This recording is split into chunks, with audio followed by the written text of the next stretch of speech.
तर चला तर मित्रांनो, तुम्हाला एक छोटासा मी विचार करायला गोष्ट सांगतो. एक लहानसा विचार करायचा आहे, की या संपूर्ण देशभरात, आपल्या भारतभर देशात आहे की नाही, दारू, गांजा, गुटखा या प्रकारचे व्यसन जर नसतं, विचार करा, समजा दारू, गुटखा, विमल या प्रकारचं व्यसन जर आपल्या भारतभर देशात जर नसतं, तर लक्षात असू द्या, तुमच्या आसपास किंवा तुमच्या आयुष्यात या दारू या घटकांमुळं किती परिणाम झाला तेवढं विचार करा. समजा ती दारू जर नसती, आज मला माहित आहे आपल्या घरात कोण ना कोणतरी दारू पिते. भाव पेत असेल कोणाचा, कोणाचे वडील पेत असतील, कोणाचे आजोबा पेत असतील, आणि त्या दारू पिल्यामुळं त्यांच्या आयुष्याला घोडा लागला असेल, हे तुम्हाला नक्की माहीत असेल.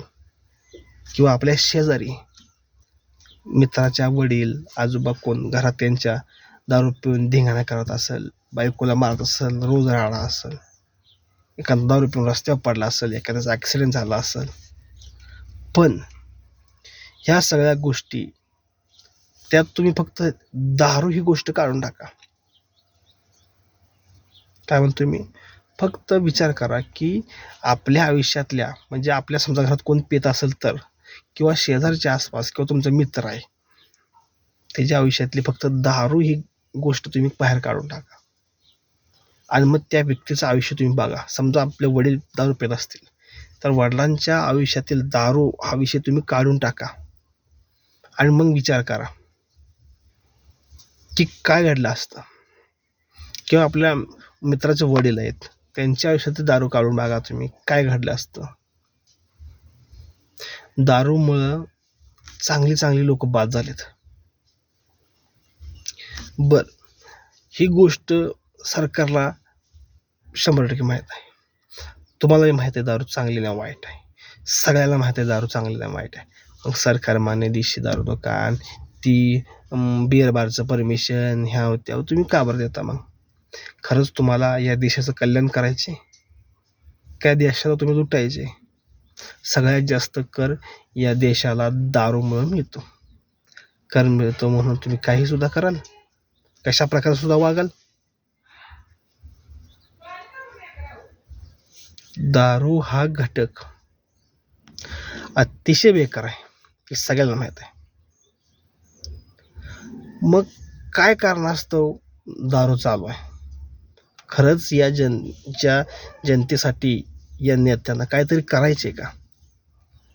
आज मला सांगा, आपल्या घरात आपले वडील आहेत, आपले आजोबा आहेत, काका असतील, त्यांना जर कळलं की तुम्ही दारू पिताय, ते तुम्हाला वरडणार, मारतील सुद्धा, आणि प्रयत्न करतील की तुम्ही दारू नाही पिवा. बरोबर आहे? मग मला सांगा, तुमच्या वडिलांना, तुमच्या दोस्ताला किंवा तुमच्या काकांना, आजोबांना, भावाला तुमची काळजी म्हणून ते प्रयत्न करणं की तुम्ही दारू पिऊ नये. मग मला सांगा, हे सरकार असा निर्णय का बरं घेत नाही? तुम्ही आता ह्या विषयावर बोलणार, कशाला दारू बंद कर, कारण तुम्ही स्वतः दारू पित असाल. दारू जर बंद झाली तर मग मी कुठनं दारू पिऊ? अरे पण लक्षात असू द्या की आपण आज दारू पितो, ठीक आहे, पण तुम्हाला असं वाटतंय की तुमचा मुलगा, तुमचा भाऊ, तुमचे इतर नातेवाईक दारू पिऊन दारूच्या व्यसनात त्यांचं वाटू हवं? तुम्हाला वाटत असेल मी माझ्या मुलाला, भावाला, बहिणीला सगळ्यांना चांगलं नॉलेज देईन, मी त्यांना लागू देणार नाही व्यसनात. मग तुला व्यसन लागलं कुठून? तुला जरी नाही लागलं असेल, तुझ्या घरच्यांना, तुझ्या आसपासच्या मित्रांना कसं लागलं? हे लक्षात घ्या. समाज हा मोठा घटक आहे. समाजात जेव्हा आपण जातो तेव्हा अशा प्रकारचे व्यसन घुटणार, म्हणजे 100% घुटणार.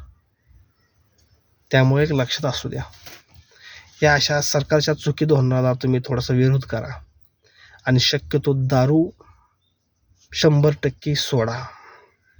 तुमचं आयुष्य खूप सुखी होईल, खूप सुंदर होईल. कधी मुलाबाळांना घेऊन किंवा बहिणी भावांना घेऊन, आई वडिलांना घेऊन जावा फिरायला मस्तपैकी, महाबळेश्वर, पाचगणी, आग्रा ताजमहल बघायला जाऊ ना कधी समुद्राच्या बीचवर. बघा कसं सुंदर, असं मस्त वाटतंय. मस्तपैकी हॉटेलला जाऊन जेवायचं, रानावनात मस्तपैकी जेवण बनवून खायचं, डान्स करायचा, ह्यात आनंद करा. चुकीच्या ठिकाणी, चुकीच्या गोष्टीत आनंद करू नका. किरकोळ एकच आयुष्य आहे, सुंदर असं आयुष्य आहे आपलं. त्यात सुंदर असा माणूस घडवला आहे आणि माणसानं आयुष्य कसं सुंदर असं जगावं. तुम्ही चुकीच्या गोष्टीसाठी धडपड करू नका आणि चांगल्या प्रकारे आपलं आयुष्य जगा. मी याच प्रकारे दारूविषयी सारखा व्हिडिओ पाठवत राहीन, कारण की माझी इच्छा आहे की आसपासचा माझा समाज दारूमुक्त असावा. कारण की पुढं माझीसुद्धा पिढी ह्या पुढे वाढणार आहे. मला सुद्धा माझी पिढी अशी दारूच्या व्यसनात अडकता कामा नको. कारण की माझ्या आधीची पिढी दारूच्या व्यसनात होती. मला माहीत आहे. माझे वडील दारू प्यायचे, आजोबा वडील दारू प्यायचे माझे. मला माहीत आहे की दारू पिल्यानं घरात काय तमाशा असतो, काय गोष्टी असतात. माझ्या वडिलांनी भरपूर पैसा कमावला, भरपूर. पण आज ₹1 सुद्धा शिल्लक नाही त्यांचा. का तर दारू. माझ्या वडिलांच्या आयुष्यातील फक्त दारू हा जर घटक काढला ना, तर मला काम करायची गरज नव्हती, कष्ट करायची गरज नव्हती मला. पण दारूमुळं सगळा विषय संपला. कष्टही करायला लागलंच, पण वडिलांचं आयुष्य संपलं फक्त दारूमुळं. त्याच्यामुळे कसं आहे, मला वाटतं की माझ्या आयुष्यात काय घडलं असेल ते तुमच्या किंवा तुमच्या आसपासच्या मित्राच्या आयुष्यात घडू नये. त्यामुळे मित्रांनो, चांगलं आयुष्य जगा, सुखी जगा. धन्यवाद.